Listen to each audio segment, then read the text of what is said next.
ನಮಸ್ಕಾರ ಬಂಧುಗಳೇ. ಪಾಪಗಳು ಮನುಷ್ಯನ ಅವನತಿಗೆ ಕಾರಣ. ಹಾಗಾಗಿ ಪಾಪಗಳನ್ನು ಪರಿಹಾರ ಮಾಡಿಕೊಳ್ಳುವುದು ತುಂಬಾ ಮುಖ್ಯ. ಇಂದು ನಾವು ಜನ್ಮ ಜನ್ಮಾಂತರದ ಪಾಪಗಳನ್ನು ಪರಿಹಾರ ಮಾಡುವ ಚಂಡಿಮಾತೆಯ ಒಂದು ಶಕ್ತಿಶಾಲಿ ಮಂತ್ರವನ್ನು ಪಾರಾಯಣ ಮಾಡಿದ್ದೇವೆ. ಈ ಮಂತ್ರವನ್ನು ಸ್ವತಃ ಶಂಕರ ದೇವರೇ ಹೇಳಿರುವುದು. ಈ ಮಂತ್ರವನ್ನು ಇಂದಿನಿಂದ ಶುರು ಮಾಡಿ ಪ್ರತಿದಿನ ಪಾರಾಯಣ ಅಥವಾ ಶ್ರವಣ ಮಾಡಿದರೆ ಜನ್ಮ ಜನ್ಮಾಂತರದ ಪಾಪ ನಾಶವಾಗುವುದು ಮಾತ್ರವಲ್ಲದೆ ಗುರುಹತ್ಯೆಯ ಪಾಪವನ್ನು ಕೂಡ ಈ ಮಂತ್ರ ಪರಿಹರಿಸುತ್ತದೆ. ಜೊತೆಗೆ ಈ ಮಂತ್ರವು ಧನ ಸಂಪತ್ತನ್ನು ಕರುಣಿಸುತ್ತದೆ, ಧಾನ್ಯ ವೃದ್ಧಿ ಮಾಡುತ್ತದೆ ಮತ್ತು ಉತ್ತಮ ವಸ್ತ್ರ ಹಾಗೂ ರತ್ನ ಆಭೂಷಣದ ವೈಭವವನ್ನು ಕೂಡ ಕೊಡುತ್ತದೆ. ಇಂತಹ ಮಂತ್ರ ತುಂಬಾ ಅಪರೂಪಕ್ಕೆ ಸಿಗುತ್ತವೆ ಮತ್ತು ಈ ಮಂತ್ರ ತುಂಬಾ ಜನರಿಗೆ ಗೊತ್ತಿಲ್ಲ. ಹಾಗಾಗಿ ಈ ಮಂತ್ರವು ನಿಮಗೆ ಸಿಕ್ಕಿದರೆ ಈ ಮಂತ್ರವನ್ನು ತಪ್ಪದೆ ಪ್ರತಿದಿನ ಪಾರಾಯಣ ಮಾಡಿ ಅಥವಾ ಶ್ರವಣ ಮಾಡಿ ಬಂಧುಗಳೇ. ಇಂದಿನ ಮನೆಮದ್ದು ಹೀಗಿದೆ. ಹಲವಾರು ಜನರಿಗೆ ಬ್ಲಡ್ಡಲ್ಲಿ ಕೊಲೆಸ್ಟರಾಲ್ ಪ್ರಮಾಣ ಜಾಸ್ತಿ ಇರುತ್ತದೆ. ಅಂಥವರು ಈ ಮನೆಮದ್ದನ್ನು ಉಪಯೋಗಿಸಬಹುದು. ಮೊದಲು ಒಂದು ಸಣ್ಣ ನಿಂಬೆ ಹಣ್ಣನ್ನು ತೆಗೆದುಕೊಂಡು ಅದರ ರಸವನ್ನು ತೆಗೆಯಿರಿ. ನಂತರ ಒಂದು ಎಸಳು ಬೆಳ್ಳುಳ್ಳಿಯನ್ನು ತೆಗೆದುಕೊಂಡು ಅದನ್ನು ಜಜ್ಜಿಕೊಳ್ಳಿ. ಜಜ್ಜಿ ಬೆಳ್ಳುಳ್ಳಿಯ ಪೇಸ್ಟನ್ನು ತಯಾರಿಸಿ.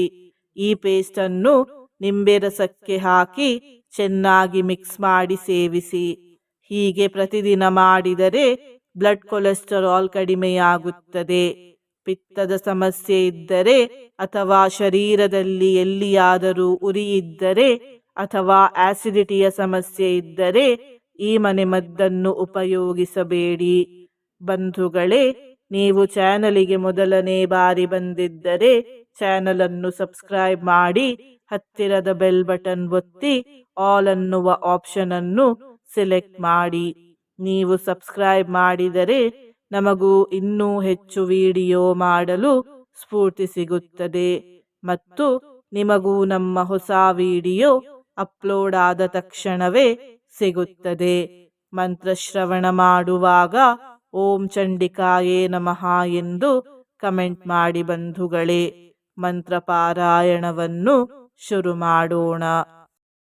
ಜನ್ಮ ಜನ್ಮಾಂತರಾತ್ ಪಾಪಾತ್ ಗುರು ಹತ್ಯಾದಿ ಪಾತಕಾತ್ ಧನಧಾನ್ಯಂ ಪ್ರವಾಲಂ ಚ ವಸ್ತ್ರರತ್ನ ವಿಭೂಷಣಂ. ಜನ್ಮ ಜನ್ಮಾಂತರಾತ್ ಪಾಪಾತ್ ಗುರು ಹತ್ಯಾದಿ ಪಾತಕಾತ್ ಧನಧಾನ್ಯಂ ಪ್ರವಾಲಂ ಚ ವಸ್ತ್ರರತ್ನ ವಿಭೂಷಣಂ.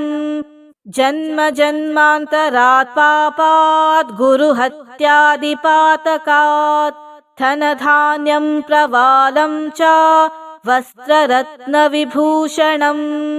ಜನ್ಮ ಜನ್ಮಾಂತರಾತ್ ಪಾಪಾತ್ ಗುರು ಹತ್ಯಾದಿ ಪಾತಕಾತ್ ಧನಧಾನ್ಯಂ ಪ್ರವಾಲಂ ಚ ವಸ್ತ್ರರತ್ನ ವಿಭೂಷಣಂ. ಜನ್ಮ ಜನ್ಮಾಂತರಾತ್ ಪಾಪಾತ್ ಗುರು ಹತ್ಯಾದಿ ಪಾತಕಾತ್ ಧನಧಾನ್ಯಂ ಪ್ರವಾಲಂ ಚ ವಸ್ತ್ರರತ್ನ ವಿಭೂಷಣಂ. ಜನ್ಮ ಜನ್ಮಾಂತರಾತ್ ಪಾಪಾತ್ ಗುರು ಹತ್ಯಾದಿ ಪಾತಕಾತ್ ಧನಧಾನ್ಯಂ ಪ್ರವಾಲಂ ಚ ವಸ್ತ್ರರತ್ನ ವಿಭೂಷಣಂ. ಜನ್ಮ ಜನ್ಮಾಂತರಾತ್ ಪಾಪಾತ್ ಗುರು ಹತ್ಯಾದಿ ಪಾತಕಾತ್ ಧನಧಾನ್ಯಂ ಪ್ರವಾಲಂ ಚ ವಸ್ತ್ರರತ್ನ ವಿಭೂಷಣಂ. ಜನ್ಮ ಜನ್ಮಾಂತರಾತ್ ಪಾಪಾತ್ ಗುರು ಹತ್ಯಾದಿ ಪಾತಕಾತ್ ಧನಧಾನ್ಯಂ ಪ್ರವಾಲಂ ಚ ವಸ್ತ್ರರತ್ನ ವಿಭೂಷಣಂ. ಜನ್ಮ ಜನ್ಮಾಂತರಾತ್ ಪಾಪಾತ್ ಗುರು ಹತ್ಯಾದಿ ಪಾತಕಾತ್ ಧನಧಾನ್ಯಂ ಪ್ರವಾಲಂ ಚ ವಸ್ತ್ರರತ್ನ ವಿಭೂಷಣಂ. जन्म जन्मान्तरात् पापात् गुरुहत्यादिपातकात् धनधान्यं प्रवालं च वस्त्ररत्नविभूषणम् जन्म जन्मान्तरात् पापात् गुरुहत्यादिपातकात् धनधान्यं प्रवालं च वस्त्ररत्नविभूषणम् जन्म जन्मान्तरात् पापात् गुरुहत्यादिपातकात् धनधान्यं प्रवालं च वस्त्ररत्नविभूषणम् जन्म जन्मान्तरात् पापात् गुरुहत्यादिपातकात् धनधान्यं प्रवालं च वस्त्ररत्नविभूषणम् जन्म जन्मान्तरात् पापात् गुरुहत्यादिपातकात् धनधान्यं प्रवालं च वस्त्ररत्नविभूषणम् जन्म जन्मान्तरात् पापात् गुरुहत्यादिपातकात् धनधान्यं प्रवालं च वस्त्ररत्नविभूषणम् जन्म जन्मान्तरात् पापात् गुरुहत्यादिपातकात्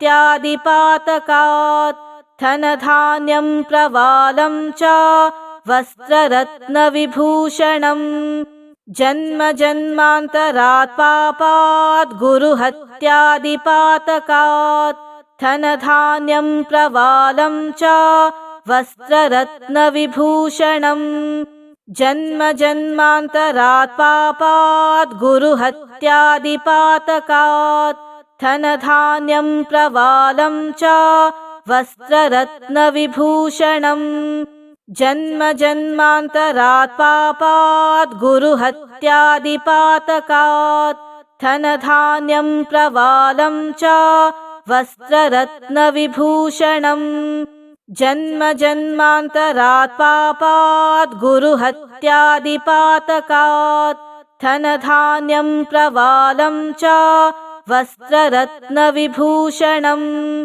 जन्म जन्मान्तरात् पापात् गुरुहत्यादिपातकात् धनधान्यं प्रवालं च वस्त्ररत्नविभूषणम् जन्म जन्मान्तरात् पापात् गुरुहत्यादिपातकात् धनधान्यं प्रवालं च वस्त्ररत्नविभूषणम् जन्म जन्मान्तरात् पापात् गुरुहत्यादिपातकात् धनधान्यं प्रवालं च वस्त्ररत्नविभूषणम् जन्म जन्मान्तरात् पापात् गुरुहत्यादिपातकात् धनधान्यं प्रवालं च वस्त्ररत्नविभूषणम् जन्म जन्मान्तरात् पापात् गुरुहत्यादिपातकात् धनधान्यं प्रवालं च वस्त्ररत्नविभूषणम् जन्म जन्मान्तरात् पापात् गुरुहत्यादिपातकात् धनधान्यं प्रवालं च वस्त्ररत्नविभूषणम् जन्म जन्मान्तरात् पापात् गुरुहत्यादिपातकात् धनधान्यं प्रवालं च वस्त्ररत्नविभूषणम् जन्म जन्मान्तरात् पापात् गुरुहत्यादिपातकात् धनधान्यं प्रवालं च वस्त्ररत्नविभूषणम् जन्म जन्मान्तरात् पापात् गुरुहत्यादिपातकात् धनधान्यं प्रवालं च वस्त्ररत्नविभूषणम् जन्म जन्मान्तरात् पापात् गुरुहत्यादिपातकात् धनधान्यं प्रवालं च वस्त्ररत्नविभूषणम् जन्म जन्मान्तरात् पापात् गुरुहत्यादिपातकात् धनधान्यं प्रवालं च वस्त्ररत्नविभूषणम् जन्म जन्मान्तरात् पापात् गुरुहत्यादिपातकात् धनधान्यं प्रवालं च वस्त्ररत्नविभूषणम् जन्म जन्मान्तरात् पापात् गुरुहत्यादिपातकात् धनधान्यं प्रवालं च वस्त्ररत्नविभूषणम् जन्म जन्मान्तरात् पापात् गुरुहत्यादिपातकात् धनधान्यं प्रवालं च वस्त्ररत्नविभूषणम्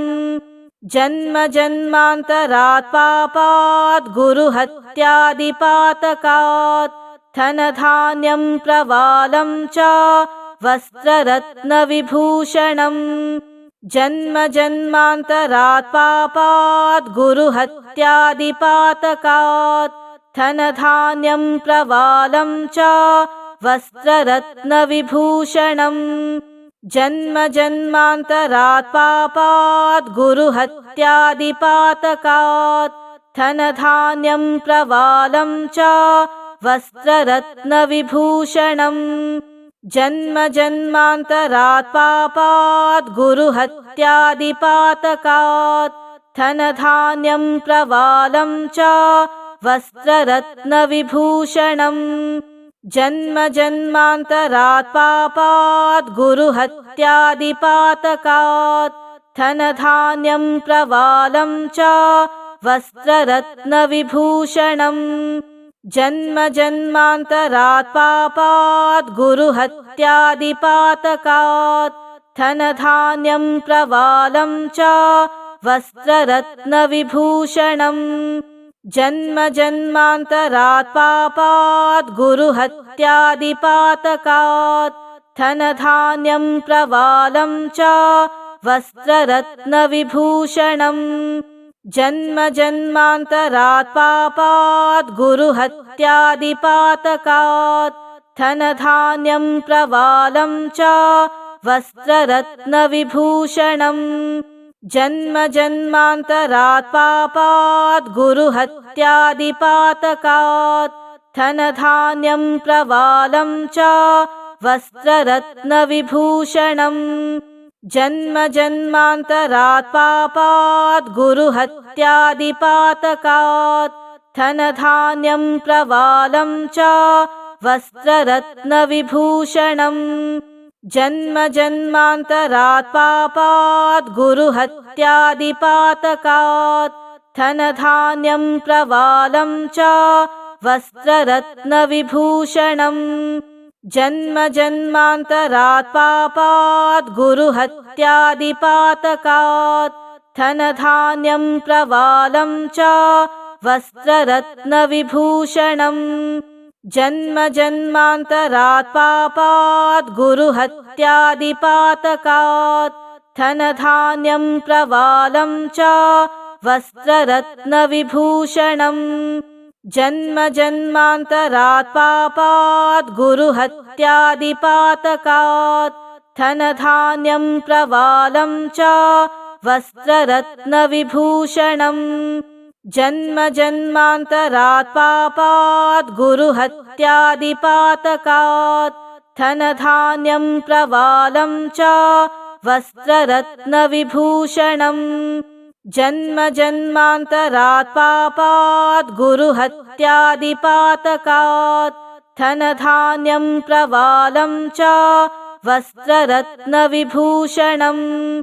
जन्म जन्मान्तरात् पापात् गुरुहत्यादिपातकात् धनधान्यं प्रवालं च वस्त्ररत्नविभूषणम् जन्म जन्मान्तरात् पापात् गुरुहत्यादिपातकात् धनधान्यं प्रवालं च वस्त्ररत्नविभूषणम् जन्म जन्मान्तरात् पापात् गुरुहत्यादिपातकात् धनधान्यं प्रवालं च वस्त्ररत्नविभूषणम् जन्म जन्मान्तरात् पापात् गुरुहत्यादिपातकात् धनधान्यं प्रवालं च वस्त्ररत्नविभूषणम् जन्म जन्मान्तरात् पापात् गुरुहत्यादिपातकात् धनधान्यं प्रवालं च वस्त्ररत्नविभूषणम् जन्म जन्मान्तरात् पापात् गुरुहत्यादिपातकात् धनधान्यं प्रवालं च वस्त्ररत्नविभूषणम् जन्म जन्मान्तरात् पापात् गुरुहत्यादिपातकात् धनधान्यं प्रवालं च वस्त्ररत्नविभूषणम् जन्म जन्मान्तरात् पापात् गुरुहत्यादिपातकात् धनधान्यं प्रवालं च वस्त्ररत्नविभूषणम् जन्म जन्मान्तरात् पापात् गुरुहत्यादिपातकात् धनधान्यं प्रवालं च वस्त्ररत्नविभूषणम् जन्म जन्मान्तरात् पापात् गुरुहत्यादिपातकात् धनधान्यं प्रवालं च वस्त्ररत्नविभूषणम् जन्म जन्मान्तरात् पापात् गुरुहत्यादिपातकात् धनधान्यं प्रवालं च वस्त्ररत्नविभूषणम् जन्म जन्मान्तरात् पापात् गुरुहत्यादिपातकात् धनधान्यं प्रवालं च वस्त्ररत्नविभूषणम् जन्म जन्मान्तरात् पापात् गुरुहत्यादिपातकात् धनधान्यं प्रवालं च वस्त्ररत्नविभूषणम् जन्म जन्मान्तरात् पापात् गुरुहत्यादिपातकात् धनधान्यं प्रवालं च वस्त्ररत्नविभूषणम् जन्म जन्मान्तरात् पापात् गुरुहत्यादिपातकात् धनधान्यं प्रवालं च वस्त्ररत्नविभूषणम् जन्म जन्मान्तरात् पापात् गुरुहत्यादिपातकात् धनधान्यं प्रवालं च वस्त्ररत्नविभूषणम् जन्म जन्मान्तरात् पापात् गुरुहत्यादिपातकात् धनधान्यं प्रवालं च वस्त्ररत्नविभूषणम् जन्म जन्मान्तरात् पापात् गुरुहत्यादिपातकात् धनधान्यं प्रवालं च वस्त्ररत्नविभूषणम् जन्म जन्मान्तरात् पापात् गुरुहत्यादिपातकात् धनधान्यं प्रवालं च वस्त्ररत्नविभूषणम्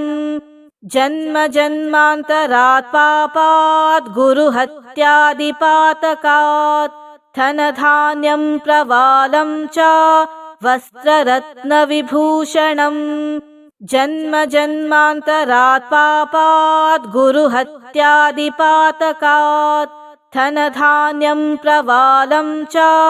वस्त्ररत्नविभूषणम् जन्म जन्मान्तरात् पापात् गुरुहत्यादिपातकात् धनधान्यं प्रवालं च वस्त्ररत्नविभूषणम् जन्म जन्मान्तरात् पापात् गुरुहत्यादिपातकात् धनधान्यं प्रवालं च वस्त्ररत्नविभूषणम् जन्म जन्मान्तरात् पापात् गुरुहत्यादिपातकात् धनधान्यं प्रवालं च वस्त्ररत्नविभूषणम् जन्म जन्मान्तरात् पापात् गुरुहत्यादिपातकात् धनधान्यं प्रवालं च वस्त्ररत्नविभूषणम् जन्म जन्मान्तरात् पापात् गुरुहत्यादिपातकात् धनधान्यं प्रवालं च वस्त्ररत्नविभूषणम् जन्म जन्मान्तरात् पापात् गुरुहत्यादिपातकात् धनधान्यं प्रवालं च वस्त्ररत्नविभूषणम् जन्म जन्मान्तरात् पापात् गुरुहत्यादिपातकात् धनधान्यं प्रवालं च वस्त्ररत्नविभूषणम् जन्म जन्मान्तरात् पापात् गुरुहत्यादिपातकात् धनधान्यं प्रवालं च वस्त्ररत्नविभूषणम् जन्म जन्मान्तरात् पापात् गुरुहत्यादिपातकात् धनधान्यं प्रवालं च वस्त्ररत्नविभूषणम् जन्म जन्मान्तरात् पापात् गुरुहत्यादिपातकात् धनधान्यं प्रवालं च वस्त्ररत्नविभूषणम् जन्म जन्मान्तरात् पापात् गुरुहत्यादिपातकात् धनधान्यं प्रवालं च वस्त्ररत्नविभूषणम् जन्म जन्मान्तरात् पापात् गुरुहत्यादिपातकात् धनधान्यं प्रवालं च वस्त्ररत्नविभूषणम् जन्म जन्मान्तरात् पापात् गुरुहत्यादिपातकात् धनधान्यं प्रवालं च वस्त्ररत्नविभूषणम् जन्म जन्मान्तरात् पापात् गुरुहत्यादिपातकात् धनधान्यं प्रवालं च वस्त्ररत्नविभूषणम् जन्म जन्मान्तरात् पापात् गुरुहत्यादिपातकात् धनधान्यं प्रवालं च वस्त्ररत्नविभूषणम् जन्म जन्मान्तरात् पापात् गुरुहत्यादिपातकात् धनधान्यं प्रवालं च वस्त्ररत्नविभूषणम् जन्म जन्मान्तरात् पापात् गुरुहत्यादिपातकात् धनधान्यं प्रवालं च